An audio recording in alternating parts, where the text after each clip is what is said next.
Hello and welcome to My Dad Says Audio. If you've been here before, welcome back. If you're new here, welcome.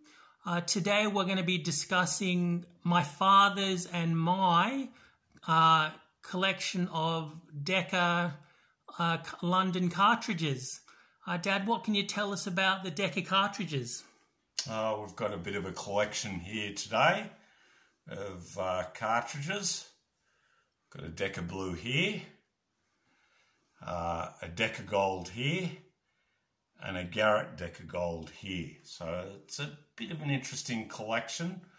Decca cartridge is a bit unique or novel, if you like. Maybe even a bit Heath Robinson in terms of the build quality. But they're all quite a unique design. I believe this one is spherical, being a Decca Blue. This one's elliptical, and this one has a line contact stylus on it, being a Garrett Brothers cartridge. They're an interesting cartridge. If you use them into a standard moving magnet input, they tend to have a very, very pronounced rising top end.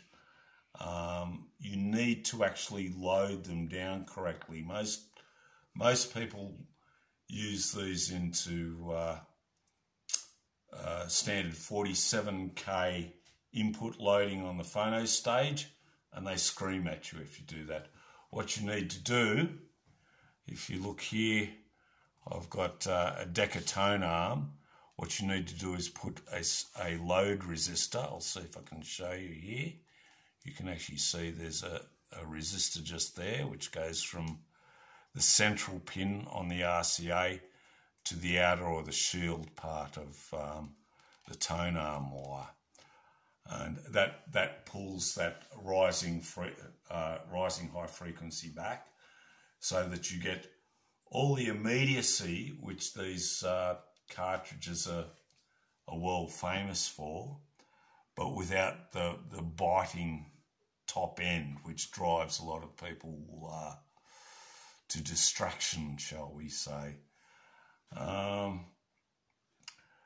son can't wait. This is his cartridge, and that's mine. Yep. He's got an Elite Townsend Rock, and he wants to fit this to the Townsend Rock, which in some respects one could almost say that the Rock turntable is almost made for this particular cartridge itself. Some people consider these right up there with the very best cartridges you can buy. It's for Ken Kessler's all-time favourite. Yes, Ken Kessler actually has one of these, which is a Garrett Decca. And you can get online and actually check out, he discusses them. And I think he takes great delight in demonstrating it to the odd person here and there, just how profoundly wonderful these cartridges can sound. They give you that sense of, vivid sense of bang, you're there and the performer is right there in front of you, like you can reach out and touch them. However, they do need suitable equipment. Most people will recommend that you use something tone arm wise, like this Decca Uni Pivot, which is quite a suitable arm.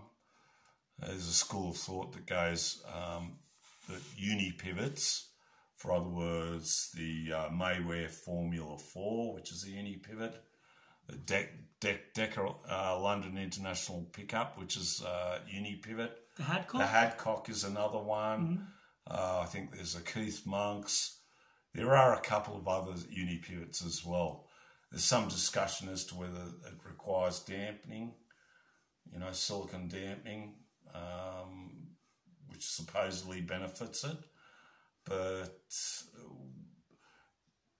my son wants to use his in the Rock, which is, if you're talking about damping, it's got the front end damping.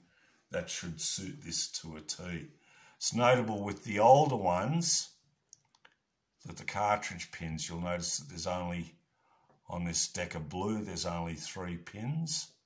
I don't know if you can see that too clearly. On the later models, they used 4 pins, with the earth being common on it. Because otherwise, if you don't have it like that, you see that that's also 4 pin. This one. Yeah, I can see. Yep. Okay. Because if you don't have that, it's a little bit difficult to actually hook it up. Because as you might have noticed, usual tone arm wires are 4, not 3. So when you had one like this, you used to have to actually solder 2 wires to 1 tag, so that you had a common earth. However, with a 4-pin adapter, that's actually overcome. That's sort of quite a special cartridge. They definitely look like no other cartridge. But yes. to look at them, you'd go, "Oh, that's rubbish." Yes. The build. I mean, I'm not going to do it, but you can actually slide the front.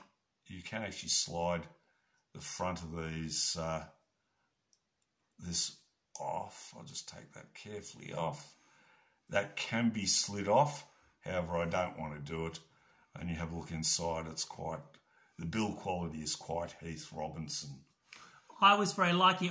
The way I got mine was I did a deal with a local record dealer and hi-fi dealer. He had one, and as my dad says, you have to load them correctly to get the proper sound out of them. He hadn't done that, so his kind of thing was, "Oh, it's no good. It screams at you." So I did a deal with, it was a a Denon turntable that I had sitting there. I said, "I'll do you a swap," and the Decca I got had 1 channel down, and I was very fortunate in that I contacted John Wright just in time. He said, "Oh, if you want it fixed, you've got to send it to me ASAP." So I sent it off, got it fixed, and now it's, as my dad said, I'll be mounting it, or he'll be mounting it in my Townsend Elite Rock. So there'll probably be another video to follow. Yep. All right, is that pretty much it, Dad? Yes, I think that pretty much covers it. All right, guys, if you enjoyed the video, please consider liking, commenting and subscribing and hitting the notification bell. And until next time, take it easy. Bye.